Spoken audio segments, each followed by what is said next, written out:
जय श्री राधे कृष्ण साथियों, मैं भी कृष्णा ज्ञान सहारा चैनल में आपका स्वागत करती हूँ। कैसे हैं आप?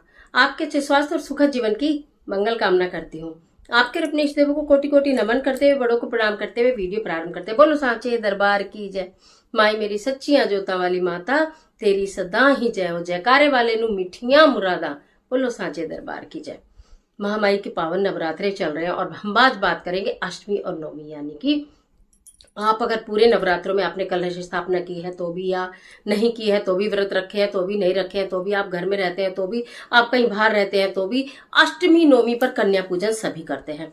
यानी कि दुर्गा अष्टमी और जो नवमी है उसमें कन्या पूजन जरूर करते हैं। किसी के यहाँ परंपरा अष्टमी में करने की है, किसी यहाँ नवमी में करने की है, जो भी यथासंभव आपके यहाँ होता हो। लेकिन मैं बात ये करना चाहती हूँ कि इस अष्टमी और नवमी पे 3 दुर्लभ योग बन रहे हैं। उन योग का शुभ मुहूर्त क्या है और उस शुभ मुहूर्त में हम ऐसा क्या गुप्त उपाय कर ले, उस शुभ मुहूर्त में हम कन्याओं को ऐसी क्या चीज दे दे कि हमारा घर धन धान्य से भर जाए, और उस शुभ मुहूर्त में हम ऐसी कौन सी गलती भूल कर भी ना करें कि हमारा सारा पुण्य क्षीण हो जाए, यानी कि पूजा पाठ का फल सारा समाप्त हो जाए। ऐसी ही महत्वपूर्ण सारी ही जानकारी लेकर एक ही वीडियो में मैं आपके बीच में। चलिए झटपट वीडियो प्रारंभ कर लेते हैं और बेल आइकन का बटन जरूर प्रेस कीजिएगा जिससे आने वाली वीडियोस का नोटिफिकेशन आपको मिले सबसे पहले। तो मैं आज बात कर रही हूँ दुर्गा अष्टमी और नवमी की, जो कि मैं आपको बता दूं कि 29 और 30 मार्च को है। और जो शुभ योग बन रहा है वो प्रातः 10:59 से लेकर साय 6:13 तक बन रहा है। आपको इस योग में, यानी कि रवि योग है, स्वार्थ सिद्ध योग है, अमृत योग है, क्या बोलूं मैं, इतने जबरदस्त वाले योग में आपको क्या करना है। आप पूरे अगर नवरात्रों का समापन करना चाहते हैं तो भी, और अगर खाली कन्या जिमाना चाहते हैं तो आप खाली कन्या भी जिमा सकते हैं, आपने व्रत नहीं रखे तो भी जिमा सकते हैं। आप कहीं दूर रहते हैं तो आप किस तरह करें, और आप घर में रहते हैं तो किस तरह करें, गलती क्या ना करें। लेकिन सर्वप्रथम कन्या पूजन शॉर्ट में बता देती हूँ आपको कि आपको क्या करना चाहिए। सबसे पहले 9 साल तक की कन्याएं आपको बुलाने चाहिए, मतलब 2 साल से 10 साल तक की कन्या को आप बुला सकते हैं। 9 की संख्या उनकी होनी चाहिए, एक आपका लांगुर होना चाहिए, मतलब एक लड़का छोटा सा हो और 9 कन्या। किसी कंडीशन में, किसी अवस्था में, किसी परेशानी में कहीं अगर हम 9 कन्या उपलब्ध नहीं हो, लेकिन आप निकालेंगे कन्याओं को, जो भी सामान आप खाने के लिए दे रहे हैं वो निकालेंगे 9 ही जगह, 9 ही जगह निकालिएगा। जितनी भी सहर्ष आपके घर में आती हैं उनका पूजन करें, उनको उतना दे दें। बाकी आप जो और कन्याएं हैं वहां बांट सकते हैं, मंदिर में दे सकते हैं, किसी भी तरह आप कर लीजिएगा। अब बात करते हो कन्या पूजन की। जब कन्या आपके घर में आती है, आपका घर साफ सुथरा है, घर सुगंधित है, घर के अंदर आपने व्यवस्था की है, आपने माता रानी को साक्षात अपने घर में बुला रहे हो, आपने भोग के लिए चना बनाया, हलवा बनाया, पूरी बनाई, खीर बनाई, सब्जी बनाई, जो जो भी आप बना सकते हैं पकवान आपने बनाए हैं, सब सात्विक बनेंगे, ये आपको अच्छे से मालूम ही है। इस दौरान प्याज लहसुन का इस्तेमाल नहीं करते हैं। तो आपने जो जो भी भोजन पकवान तैयार किए हैं माता रानी को प्रसन्न करने के लिए, वो आपने किए हैं। कोशिश करें संभवतः बाजार की चीजें ना लें। क्या नहीं करना वो बताऊंगी, फिलहाल बता रही हूँ। अपने भोजन तैयार किया, कन्याओं का आपके घर में आगमन हुआ, छम छम करती छोटी छोटी कन्याएं आपके घर में आई, सहर्ष उन्हें साफ सुथरे आसन पर आपने उन्हें बिठा लिया, उनके चरण धोएंगे। आप चरण धोने में आपको क्या करना है, विशेष बात बता देती हूँ। थोड़ा सा आप जल लेंगे ना, जो पानी लेंगे जिस भी बर्तन में, उसमें आप 1 चम्मच दूध डालिए, कच्चा पक्का जो भी आपके घर में हो, और 1 चुटकी आप हल्दी डालिए। 1 चम्मच दूध डालिए, 1 चुटकी हल्दी डालिए, और उसके पश्चात कन्याओं के आप चरण उससे धोइए। फिर जो जिस जल से आप कन्याओं के चरण धोते हैं उस जल को फिर आप तुलसी जी को छोड़कर किसी भी प्लांट में दे सकते हैं। साथ के साथ बता रही हूँ। फिर अब एक गुप्त उपाय और बताऊं। आपको एक पान का पत्ता लेना है, उसके ऊपर केसर, इत्र या घी डालकर, या तो आपके पास शुद्ध घी है जो आप मंदिर में पूजा कर रहे हैं, ये इत्र भी है, दोनों ही चीजें हैं, आपने माता रानी को चढ़ाई हैं। घी आप रोज इस्तेमाल करते हैं और इत्र आप माता रानी को रोज लगाते हैं, वो ही यूज कर सकते हैं। उसको के पान के पत्ते पर केसर को उस इत्र में या घी में आप घोल लीजिए अच्छी तरीके से, ठीक है। उससे आप कन्याओं के मस्तक पर तिलक करेंगे, उस पे कन्याओं के मस्तक पर तिलक करेंगे, और फिर जरा सा फिंगर में लेके कन्याओं के चरणों की तरफ इशारा करते हैं। फिर उसके पश्चात आप अपने मस्तक पर उस तिलक को धारण करेंगे, सब परिवार वाले। फिर उसके बाद उस पान के पत्ते को, जिस पर आपने केसर और इत्र या घी जो भी दोनों में से चीज से घोला है, उसको फोल्ड करके बहुत संभाल कर आप अपने चाहे तो अपने कारोबार वाली जगह पर, चाहे अपने घर के धन क्षेत्र में, चाहे अपनी किचन में, चाहे अपनी अलमीरा में, चाहे अपने स्टडी टेबल पर, चाहे अपने कंप्यूटर टेबल पर, कहीं भी संभाल कर रख लेंगे जब तक कि वो सूख ना जाए। जब वो सूख जाए तो उसे प्रेम से उठाकर किसी न किसी वृक्ष के नीचे आप उसको थोड़ा सा खोद के दबा दीजिए। देखिए हमेशा मैं बोलती हूँ दबा दीजिए, मैं ये नहीं कहती कि वृक्ष के नीचे डाल दो, वृक्ष के नीचे रख दो। क्यों? क्यों? क्योंकि आप वृक्ष के नीचे रख देते हैं, डाल देते हैं, तो कोई जानवर भी, जैसे कोई कुत्ता है, कोई बिल्ली या कट्टो गिलहरी, उसको ले जाएगी, मुंह लगाएगी, हो सकता है कहीं नाली में चले जाए, हो सकता है कहीं भी चला जाए, हवा से उड़ के चला जाए। वो पूजनीय वस्तु है, वो आपके घर में धन धान्य और सुख समृद्धि की वर्षा करने वाली वस्तु है। उसको संभाल के कहीं मिट्टी में अच्छे से दबा देना, वो मिट्टी में मिट्टी हो जाएगी, लेकिन उसका वो गलत नहीं होगा, मतलब यानी कि वो कहीं इधर उधर पैरों में नहीं आनी चाहिए, कहने का मतलब ये है। उसके पश्चात कन्याओं को धागा बांधिए, यानी कलावा बांधिए, जो भी आपने, कन्याओं को चुन्नी उड़ाइए। अब कन्याओं को क्या देना है ये भी बहुत जरूर बताऊंगी। वैसे तो आप जो भी अपनी श्रद्धा से दे सकते हैं, वीडियो आपके पास पहले पहुंच जाएगी अगर संभव हो। अगर आप अपार धन पाना चाहते हैं, अति धन पाना चाहते हैं, महालक्ष्मी का स्थायी वास चाहते हैं, माता रानी की कृपा चाहते हैं, तो लाल रंग के छोटे छोटे से कपड़े के पर्स आते हैं या बाल के पर्स आते हैं, बड़े सॉफ्ट सॉफ्ट से, आप देख के ले आइएगा। लाल रंग के पर्स ले आइएगा, छोटे बड़े जैसे भी आप चाहें। बच्चों को चमड़े की चीज नहीं लेनी है, लाल रंग के पर्स ले आइएगा, कपड़े के, बाल के, जिसके भी आपको मिले। और उन पर्स के अंदर आपको रखना क्या है? जो आप दक्षिणा देना चाहते हो, दक्षिणा तो रखेंगे, उसके साथ साथ आप रखेंगे या तो एक मीठा पान, और आपको लगता है छोटे छोटे बच्चे पान नहीं खाएंगे, हालांकि जो माता रानी को पान चढ़ाते हैं उसमें सुपारी और चूना, दो चीज हम नहीं लगवाते ना, गुलकंद लगवाते हैं, कत्था लगवाते हैं, तो फिर भी आपको लगता है तो पान की टॉफी आती है। पान की टॉफी बाजार में आप ढूंढोगे, बिल्कुल कन्फेक्शनरी वाले के यहाँ मिल जाएगी। पान की टॉफी बच्चों की पर्स में रख दीजिए। नो टॉफी, हर एक बच्चे को नो टॉफी आप पान की उसके पर्स में रख कर दीजिए और दक्षिणा रख कर दीजिए। और जो भी आपने चुन्नी उसको उड़ाई है, माता रानी को कहते हैं, जो कन्याओं को चुन्नी उड़ाते हैं उनको अमर सुहाग का आशीर्वाद प्राप्त होता है माता रानी की कृपा से। तो इसलिए चुन्नी आप माता रानी की कन्याओं को चढ़ाना चाहती हैं तो बहुत शौक से चुन्नी पहनाइए, लेकिन लाल रंग के पर्स में नो टॉफी रखना बिल्कुल मत भूलिएगा, जो आपको कन्याओं को देनी है। उसके साथ साथ आप उन्हें सहर्ष भोजन कराइए, अपने हाथ से, छोटे छोटे बच्चे अपने हाथ से खिलाइए। ऐसा ना हो कि, क्योंकि कभी ऐसा होता है कि कन्याएं दूसरी जगह से आती हैं, उनका पेट भरा हुआ होता है, आप लोग तो नहीं खाएंगे, लेकिन थोड़ा सा आप अपने जो भोजन आपने परसा है वो बच्चे उससे ग्रहण जरूर करें, इस बात का आप ध्यान रखिएगा।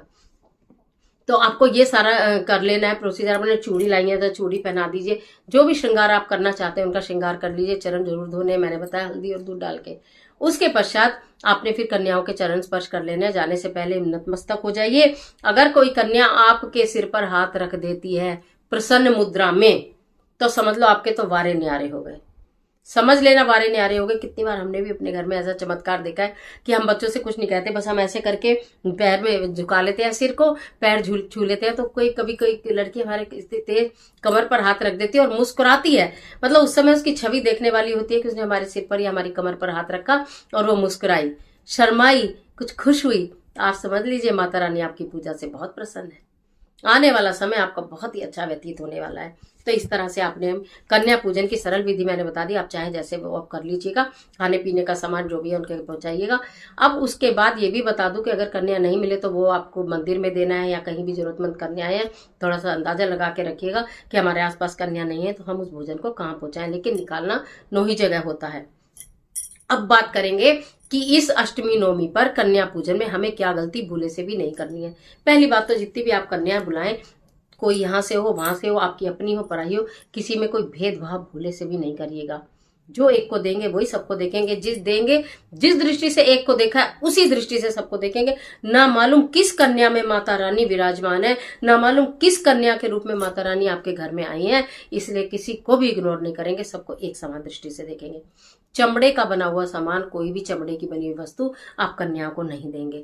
बाहर से लाया गया सामान, फास्ट फूड आजकल चलन में है, लोग कहते हैं कि बच्चों को जो पसंद है हम तो वही खिला देते हैं। ना, आप बच्चों को नहीं खिला रहे, यही बात मैं आपको समझाना चाहती हूँ। आप बच्चों को नहीं खिला रहे हैं, वो आप उनमें बच्चा देख रहे हो, इसीलिए कार्य सफल नहीं होते।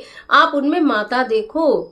हम माता रानी को भोजन करा रहे हैं, आप ये मैं माता रानी को भोजन करा रही हूँ। मैं कैसे उनको क्रैक्स खिला सकती हूँ, कैसे उनको कुरकुरे खिला दूं? मुझे तो मैंने देखा भी नहीं कि उसमें क्या क्या सामान डलता है, ना मालूम उसमें कौन सा मसाला डला है, ना मालूम उसे कौन व्यक्ति बना रहा है। मैं कैसे खिला दूं? अपने घर में बना हुआ भोजन खिलाइए।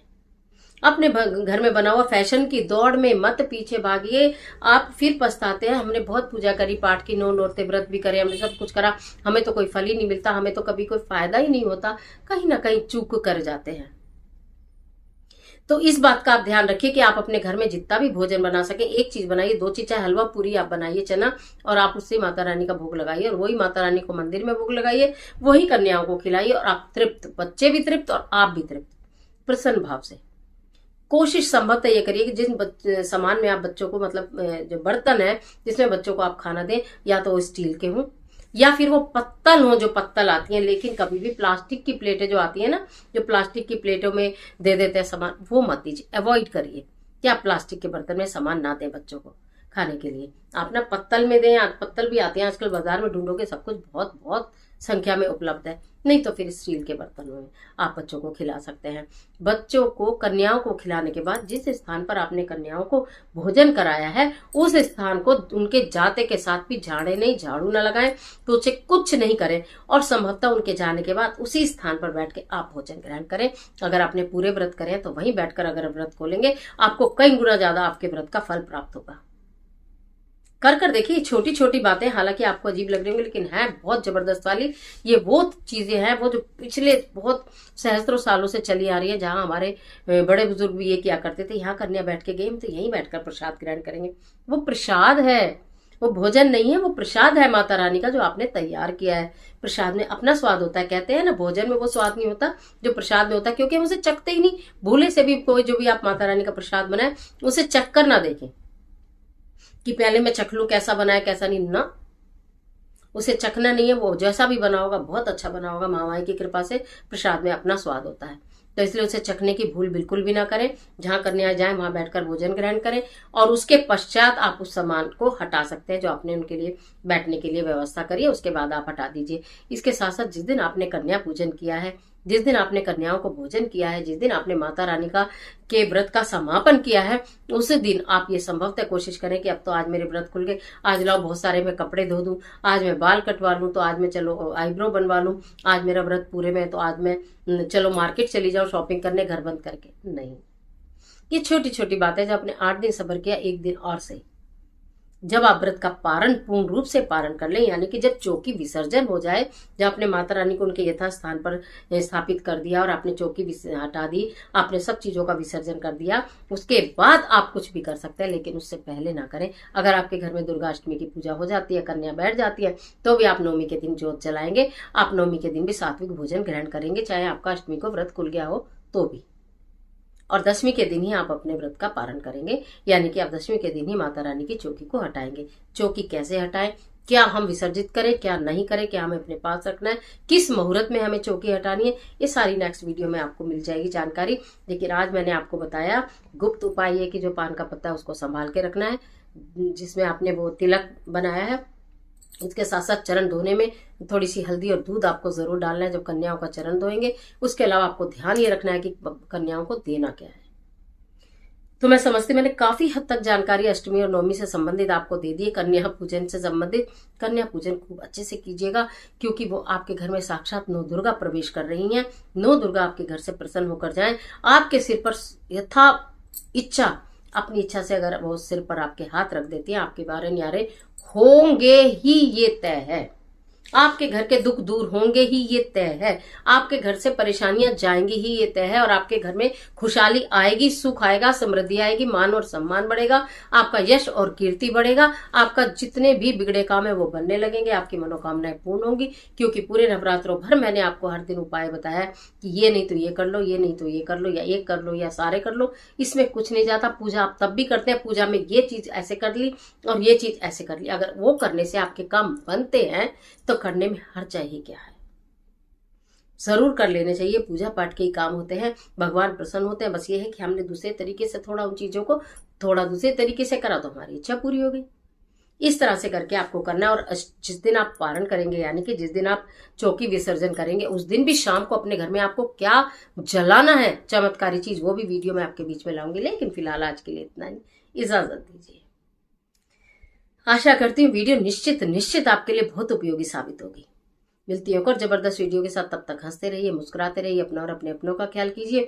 वीडियो अच्छी लगे तो लाइक कीजिए, जितना चाहे अपने फ्रेंड्स के साथ शेयर कीजिए। इस तरह की तमाम वीडियो के लिए चैनल को अगर सब्सक्राइब अभी तक नहीं किया है तो चैनल को सब्सक्राइब जरूर कर लीजिएगा और बेल आइकन का बटन प्रेस कीजिएगा, जिससे आने वाली सभी वीडियोज का नोटिफिकेशन आपको मिले सबसे पहले। कमेंट बॉक्स में माता रानी के नाम का जयकारा लगाना बिल्कुल मत भूलिएगा। बोलो साचे दरबार की जय। माता रानी आपकी मदद करे।